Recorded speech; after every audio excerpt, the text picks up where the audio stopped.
karena dia 0,2, berarti lebih besar dari 0,05. Berarti kondisinya sekarang yang ini, lebih besar dari 0,05, maka H0 diterima dan H1 ditolak.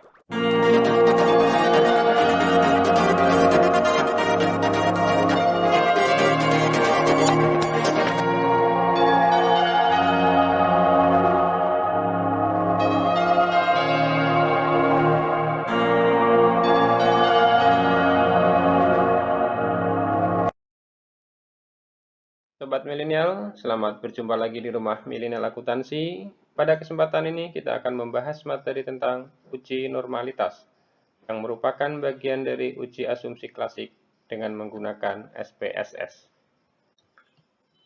Uji normalitas merupakan bagian dari uji asumsi klasik yang bertujuan untuk melihat apakah data yang diambil dari populasi yang berdistribusi normal atau tidak. Jadi sebelum kita melakukan pengolahan data lebih lanjut menggunakan regresi, terlebih dahulu kita harus melakukan uji asumsi klasik. Dan salah satu uji asumsinya adalah dengan menggunakan uji normalitas, yaitu untuk melihat apakah data itu diambil dari populasi yang berdistribusi normal atau tidak. Karena salah satu syarat dilakukan pengolahan data menggunakan regresi adalah bahwa data itu memiliki distribusi yang normal. Jadi nanti ada kriteria-kriteria bagaimana data itu normal dan bagaimana data itu berdistribusi tidak normal.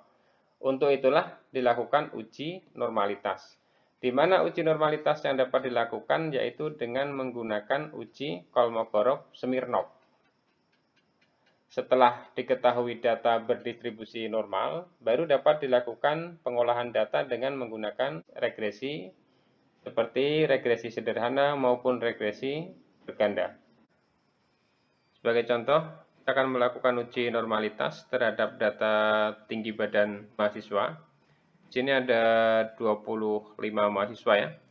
Kita akan melihat apakah tinggi badan ini memiliki sebaran data yang normal atau tidak. Kita akan melakukan pengujian dengan menggunakan program SPSS. Langkah-langkah yang harus kita lakukan ketika kita akan melakukan uji normalitas adalah pada saat kita sudah masuk ke SPSS, kita pilih variable view ya. Pilih ada di bawah sini, kiri bawah.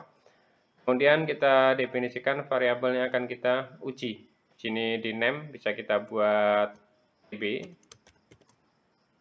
Kemudian di labelnya kasih keterangan bahwa TB itu adalah tinggi badan.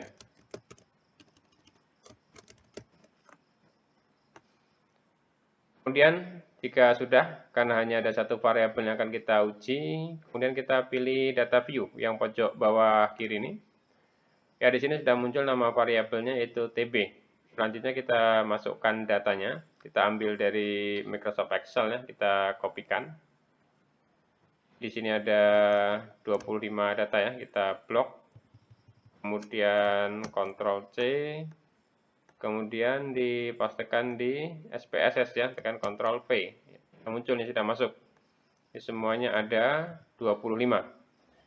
Dan langkah selanjutnya untuk melakukan pengujian adalah pilih analis, kemudian pilih deskriptif statistik, kemudian pilih explore.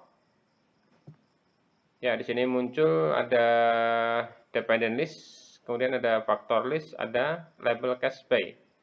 Kita pilih yang paling atas karena hanya ada satu variabel, kita klik variabel, kemudian masukkan variabel ini ke dalam kotak dependent list. Caranya klik ini, panah yang di tengah ini. Sudah masuk ya. Kemudian selanjutnya kita pilih plot. Di sini ada pilihan normality plot with test ya, kita pilih ini ya, kita klik sekali, muncul tanda checklist ini. Sudah dipilih continue. Kemudian klik OK.